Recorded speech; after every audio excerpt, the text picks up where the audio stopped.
right, everybody. Jeff and Joe and Paul and I just met with the legislative leadership on both sides of the aisle. I think I can tell you there was strong consensus that now is the time to provide immediate relief, to the people of Connecticut broadly in terms of inflationary pressures, and specifically as regards drivers getting hit at the pump. And there are a couple of ideas where we had consensus on, leadership on both sides of the aisle taking it back to the caucus. One, we're going to have a gas tax holiday regarding the 25-cent motor vehicle tax. We'd like to get that holiday kicking in as soon as we can, hopefully within a week. We want to make that available all the way through June 30. And I'd like to see if we can get that done on a bipartisan basis, provide immediate relief for Connecticut drivers at the pump. I can tell you we thought broadly about inflation as well, see if we can get a sales tax holiday in for that week, not wait till August, let's do that in April. We thought about how we can provide free bus service for the month of April for all buses here in the state of Connecticut, providing a little relief from people who maybe wouldn't have to get into a car and make it a little easier for people to get around during a time where inflation is up a lot. Look, the cost of gasoline is up about 75 cents since the invasion of Kuwait, 2.5 weeks ago. And I think you see inflation running through the system, and we want to provide that relief. We want to provide that relief up until July 1 for a couple of reasons. One, we're capped under the federal rules, the American Rescue Plan, the ARPA rules. We can only cut taxes so much. And under the spending cap rules established by the legislature, you can only increase spending by a certain amount. We have room to do that between now and June 30 without violating any of those federal rules, which is really important. And as you maybe remember, on July 1, I'd like to think by then we'll have immediate tax relief for the broadest group of Connecticut folks we can. I think you're going to see most Connecticut ratepayers will see a $200 or $300 reduction in their property tax on cars. That should provide immediate relief. The spiraling cost of inflation and what you see at the gas pump also hits people with fixed incomes particularly hard. That's why I'd like to think that we're going to have passed a end of the income tax, state income tax on pensions as well as 401k, which could represent thousands of dollars of additional resources for our folks on a fixed income as well. So I'm looking forward to hearing back from the legislative leadership. I think they're going to have their caucus meeting within 24 hours even, and see how fast we can move to provide relief for the people of Connecticut. And with that, we've got the folks here on how it impacts transportation, how it impacts ARPA, and a lot of those rules, and Paul can talk about what's next with the legislative leadership. What would the impact be on the Special Transportation Fund, which until recently was in fairly shaky status? Yeah, that's exactly right. Special Transportation Fund was bankrupt, as you remember, a few years ago. Given the high price of gasoline, we have now replenished up to a couple $100 million now in there. So we do have a little bit of breathing room. This tax cut with the motor vehicle tax would cost about $90 million between now and July 1. So we have some room to do that without impacting the Special Transportation Fund.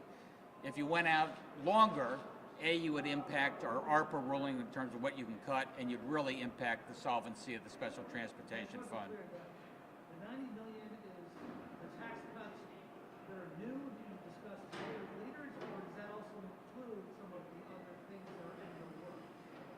No, the $90 million is new. That's eliminate the motor vehicle tax, that 25-cent tax between now or as soon as we can up until June 30. You had mentioned last week that your concern was that the gas tax would lose about $70 million. You wanted to make sure that the numbers add up. You're also concerned that you use any federal money. The federal government won't want to see you reduce taxes and use that money. Will you use any of the federal money, and do you think that the numbers will add up? I can tell you the numbers add up. I can tell you the cuts that we are proposing, and I hope the legislature, verifies, all fit within the ARPA rules and keep the Special Transportation Fund more than solvent. We need a little bit of set-aside money when those competitive grants coming through, and Joe and Mark and team think we're in good shape there. Any idea how much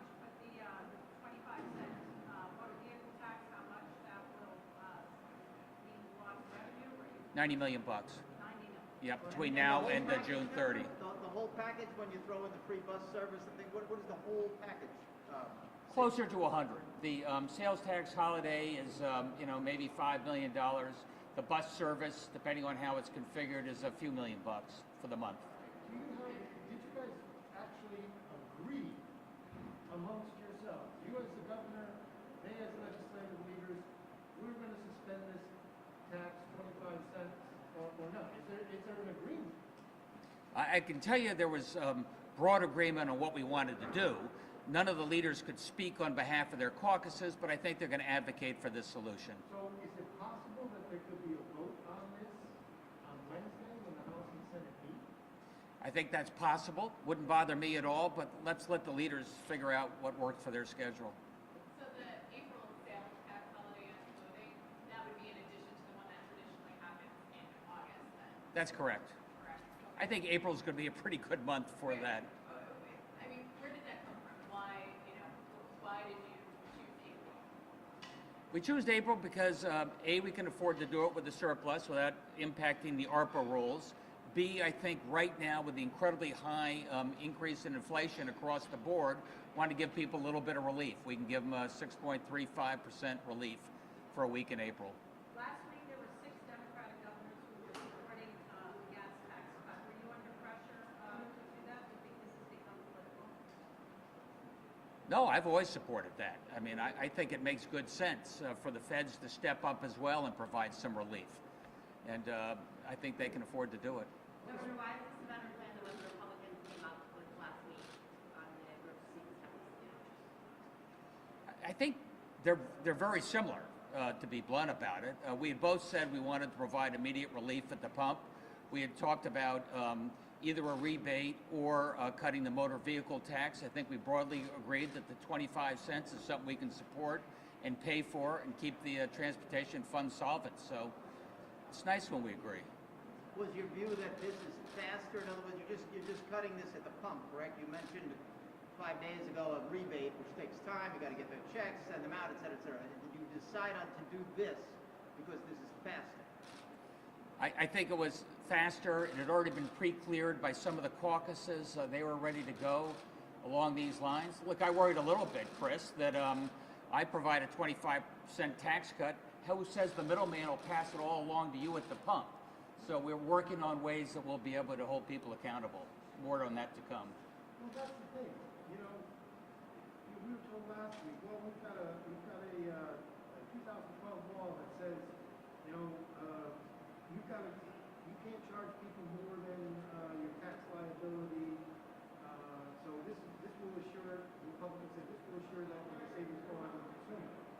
Who says? How can you legally or constitutionally tell an industry that they've got to pass on this 25-cent savings to the customers? Look, the market will determine. Everybody knows you're getting a 25-cent cut. I think a lot of the consumers will be out there looking for a 25-cent tax cut. We're going to be able to put in place some crowdsourcing that shows you those gas stations that provided a 25-cent tax cut. And if anybody's using this as a way to expand their profits, they'll probably hear from the Attorney General. The free bus passes, did the Republicans agree to that? I think they agreed to take that back to their caucus. Okay, so that's not a done deal. And why give people who ride the bus relief? Prices haven't gone up for them. Well, this is more my thing. I can tell you that broadly speaking, prices have gone up for everybody. It's not just at the pump. A number of people could choose between the bus and the car. It's relatively inexpensive for us to do, and I can provide a lot of relief to single moms or dads who maybe have to spend $4 or $5 to go get their groceries and come back. There'll be a savings for them. On the timing, can you take us through the timing? In other words, say they vote on Wednesday. I assume this is immediately as you sign it. Are you saying by this weekend there could be a 25-cent gas tax cut? I'm not sure the legislature is going to be able to move that fast, but you want to speak to that, Paul? So to your question, Chris, obviously the governor wants to respect the legislative caucuses and their ability to talk to their members. Obviously they were there representing their members as members of leadership. obviously the governor would love for anything to be done in a very immediate time frame, but he also respects their legislative process. He did, in that meeting, in the meeting in which he called, provided a list of options that are things that he felt were important to deal with overall affordability here in the state of Connecticut, as well as to deal with what has occurred based upon the crisis in Ukraine from the Putin gas increases that we have seen not only in Connecticut but across the nation. So in terms of timing, yes, they are coming into session on Wednesday, but I think everyone knows that they need to be able to talk to their members, prepare them.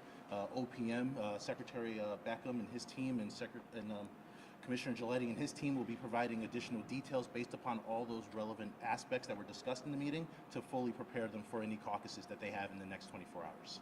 So is it 150 or 180 million that's going to cost the state? For what? For the excise tax? Yeah, so 90. It's 90. It's 90 million.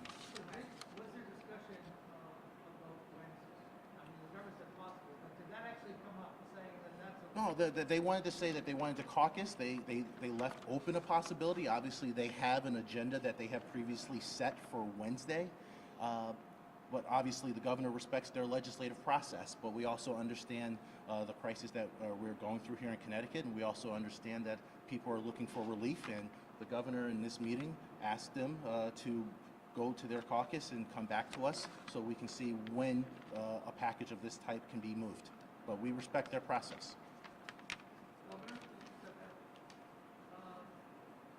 so, and I know this is a hard thing to sort of assess, but can you give us your view as to what is the political relief of 25 cents a gallon off of what is approaching, for $65 a gallon versus real economic relief for people as opposed to the desire to be seen as doing something, the desire on your part and the part of the general assembly?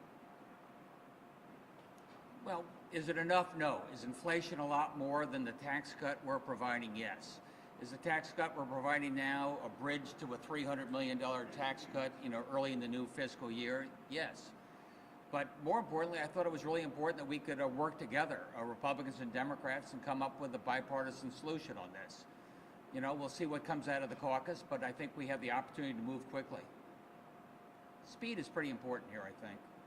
Did you guys meet in person, or was it Zoom, or? Zoom.